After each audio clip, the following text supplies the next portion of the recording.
Welcome to day 2 of the 12 Days of Christmas Practice Challenge.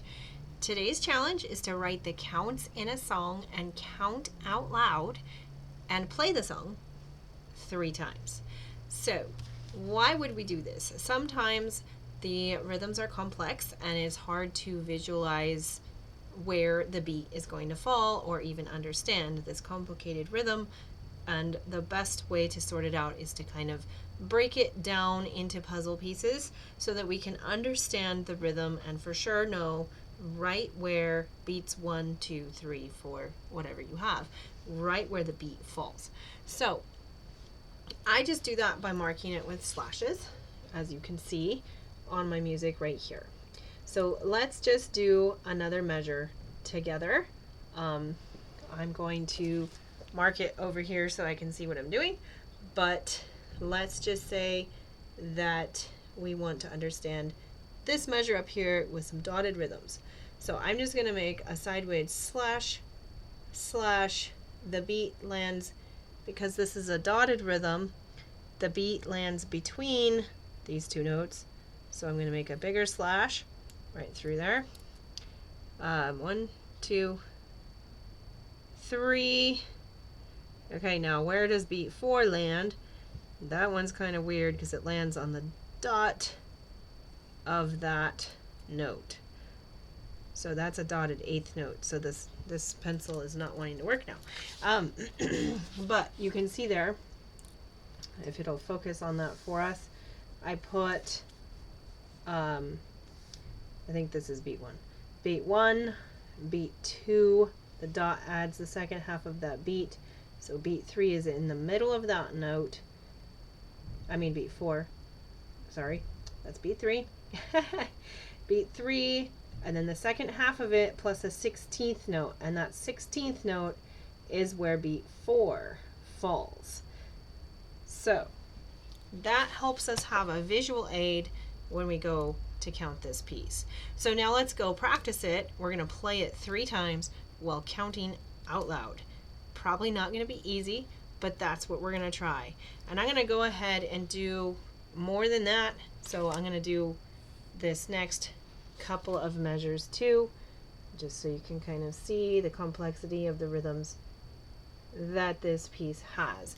This happens a lot in arrangements because the arranger puts some frilly stuff on the notes and then they try to notate it, and it's kind of complicated to put it into a rhythmic format. And that's when it's important to listen to the recording, because sometimes the person that arranged it takes more liberties than they're actually writing down. And the same thing happens a lot when fiddle music gets notated. It's like writing down enough notation to get the idea across, but really you need to hear it to really do it right.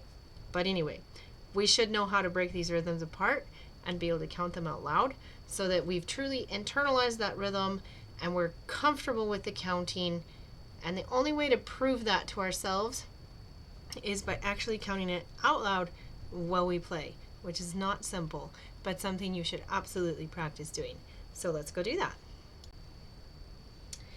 All right, so this is on that same piece, O Come Emmanuel.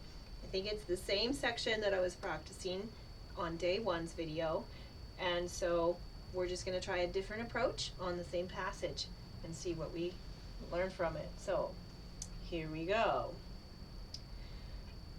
1 and 2 and 3 and 4. Let's try that again because that was confusing.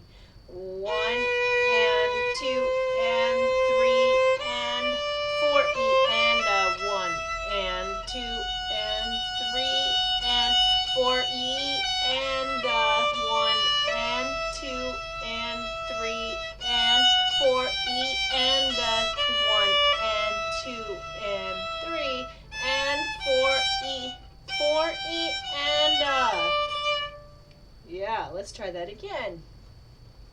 It is hard to verbalize it while you play, but it helps so much. All right, second try. 1 and 2 and 3 and 4 and 1 and 2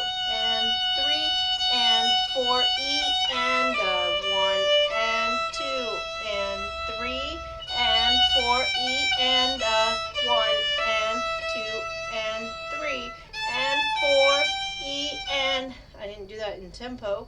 4 E and 1 and 2, 3 olet, 4 olet, 1. All right.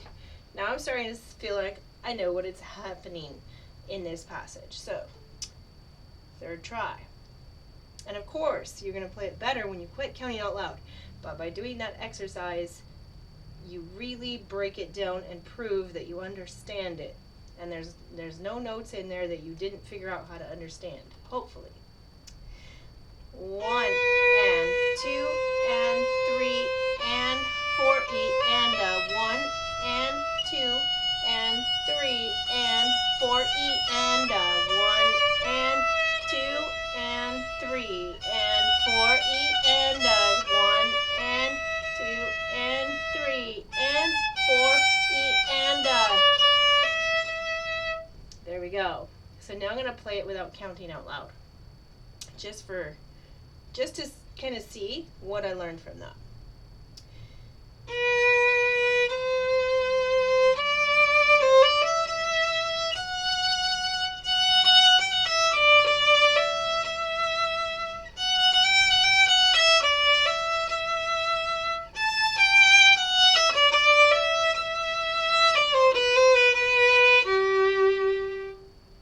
So there you have it.